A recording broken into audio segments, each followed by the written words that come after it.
नमस्कार। हमारे आज़ाद संवाद जनमाध्यम मीडिया में आपका स्वागत है। मैं रमेश पटेल। केंद्र की मोदी सरकार बिना आरक्षण की केंद्र में निकाले गए उच्च पदों की भर्तियों को रद्द कर दिया है और कहा है कि संविधान में निहित समानता और सामाजिक न्याय के आदर्शों पर आधारित होनी चाहिए, जिसमें आरक्षण के प्रावधानों को अनदेखी नहीं होनी चाहिए। जबकि यह नियुक्तियां सन 2018 से हो रही हैं। ऐसा बिहेव कर रहे हैं कि उसे पता नहीं कि नियुक्तियां हो रही। आम जनता मूर्ख नहीं है, अपने हक और अधिकार के लिए सजग है। केंद्रीय मंत्री चिराग पासवान नियुक्ति होने और नियुक्तियां जारी होने की खबरों तक भी अज्ञानता जताते हैं। फिर भी जानकारी के बाद पिछड़ा वर्ग, अनुसूचित जनजाति के बिना भर्ती के पक्षधर उनकी पार्टी लोक जनशक्ति नहीं है और उन्होंने आरक्षण की मांग की है। कम से कम सरकार के साथ रहते हुए एक बड़ी घटना है। सरकार के साथ दलित, ओबीसी, अनुसूचित जनजाति के सांसद और नेताओं के मुंह पर तो जैसे ताला लगा हुआ है, जबकि यह अपने हक अधिकार की बात दलीय व्यवस्था से ऊपर आनी चाहिए। जहां पिछले दिनों 69,000 शिक्षक भर्ती में उत्तर प्रदेश के उप मुख्यमंत्री केशव मौर्य ने आरक्षण की बात कही, वही 24 घंटे भी नहीं बीते कि दुनिया के सर्वश्रेष्ठ प्रधानमंत्री सर्वश्रेष्ठ मुख्यमंत्री का खिताब देने लगे और आरक्षण भर्ती घोटाले पर घोटाले आ रहे हैं। तो दलित पिछड़ा वर्ग खिताब न दे, अपने हक अधिकार को देखे।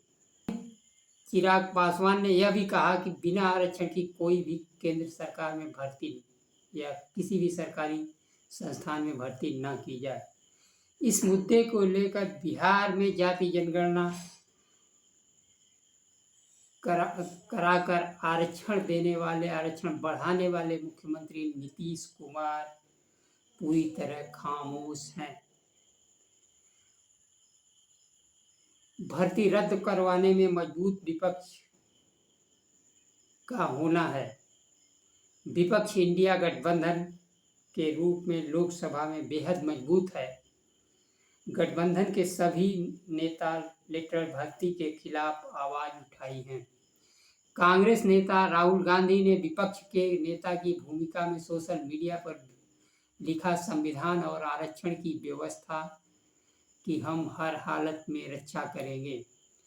भारतीय जनता पार्टी के लेटरल एंट्री जैसे साजिशों को हर हाल में नाकाम करके दिखाएंगे। और एक बार फिर बड़ी बात कह दी, जब 50% आरक्षण की सीमा को तोड़कर हम जातिगत जनगणना कराकर सामाजिक न्याय सुनिश्चित करेंगे। भारतीय जनता पार्टी जातिगत जनगणना से बराबर भाग रही है। वह तो 2021 में होने वाले नियमित जनगणना भी नहीं करा रही है। जबकि नियमित जनगणना हो जाए तो उस प्रकार से सरकार की नीतियां बनाने में आसानी होगी। समाजवादी पार्टी के नेता अखिलेश यादव ने पिछले दरवाजे से आरक्षण को नकारते हुए नियुक्ति की साजिश का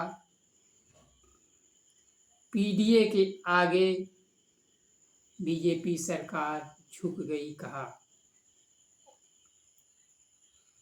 भाजपा के षड्यंत्र अब कामयाब नहीं हो पा रहे हैं। लेटरल भर्ती के खिलाफ 2 अक्टूबर से आह्वान आंदोलन को फिर स्थगित करने का निर्णय अखिलेश यादव ने किया। आजाद समाज पार्टी के चंद्रशेखर आजाद ने कहा, बैकडोर से लेटरल एंट्री के बाद संविधान विरोधी भाजपा सरकार का एक और आरक्षण विरोधी कारनामा आया है। कृषि अनुसंधान एवं शिक्षा विभाग में 368 पदों का विज्ञापन निकाला गया है, लेकिन सभी पदों को एकल बताते हुए पदों पर ओबीसी, एससी, एसटी का आरक्षण शून्य कर दिया गया है। उत्तर प्रदेश की पूर्व मुख्यमंत्री मायावती ने केंद्र सरकार में उच्च पदों पर आरक्षण सहित सामान्य प्रक्रिया में प्रमोशन व बहाली के बजाय भारी वेतन पर बाहरी लोगों को लेटरल नियुक्ति की बीएसपी के तीव्र विरोध के बाद आज रद्द किया गया, किंतु ऐसा सभी आरक्षण विरोधी प्रक्रियाओं को हर स्तर पर रोक लगाने की जरूरत है।